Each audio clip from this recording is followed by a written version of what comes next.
Hey everybody, so I finally had the opportunity to make a video about my advanced crypto order tape. So this is an open source thing that I've been working on, so anybody can go and look at the source code, download it, and use it for free. If you want to thank me for doing this work, you can always go and contribute to the Patreon that I have down in the video description. And of course, with the Patreon, you also get our Bitcoin indicator that's pretty good at predicting tops and bottoms in Bitcoin. In fact, it seems to have picked out a top this past week. So if you haven't checked out the Patreon, I definitely encourage you to do so.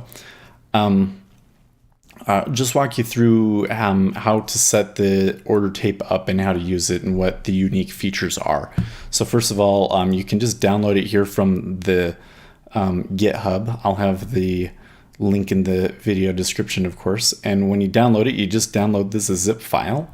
And in the zip file, you'll just have this the JavaScript bundle and then this index page. So if you just open up the index page, you'll get the tape that you can see here.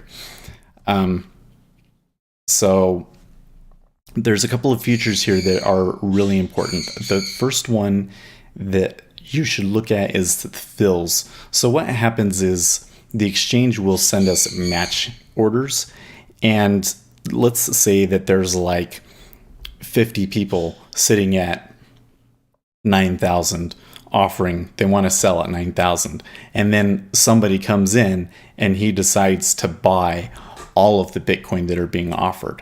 Well, then you're going to get a bunch of matches that all have the exact same time. And so what we do is we aggregate those. It's called reconstructed trades.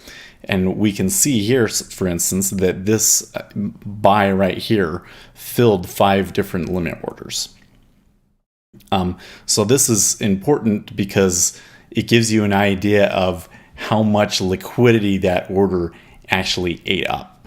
And that brings me to the other big feature that I think is important is this minimum size. So, some of these are pretty small, like 0.02 Bitcoin is not going to move markets. 0.001 is not going to move markets. Maybe you don't want to see those because when a lot of orders are going through all at once, it's kind of hard to figure out what's going on and which orders matter. So this just kind of limits us. So I can say I only want to see orders that are bigger than 1 Bitcoin.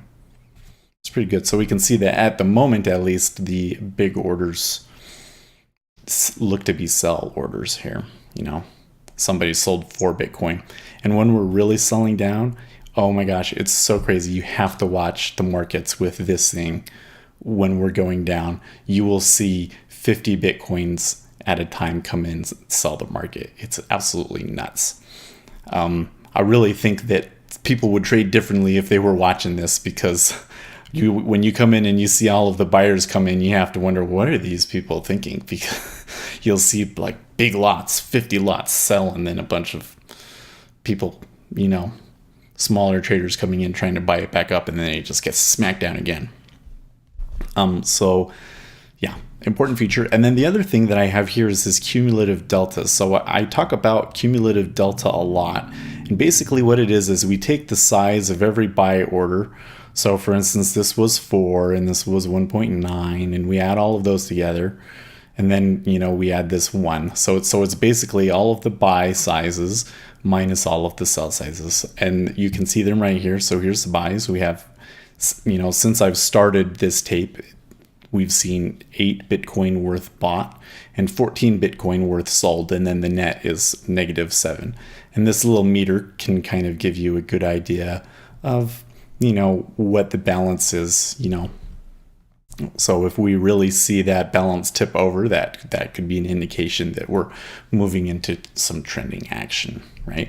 If I want to reset that, I can just, refresh the page at any time and it'll just reset those numbers. So that could be helpful if you reach a critical point in the market and you want to see where the cumulative delta goes from there, just refresh.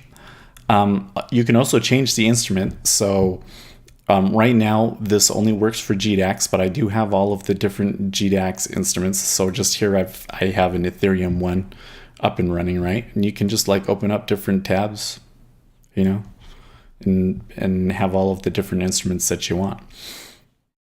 So yeah, again, it's up on GitHub. The link is in the description. And if you find this useful, please contribute to the Patreon. I think it'll be worth it because the information that I post up there every day, I think can really make you some money. So give it a look. And of course, I'll see you guys when we stream during our regular daily sessions in the morning next week.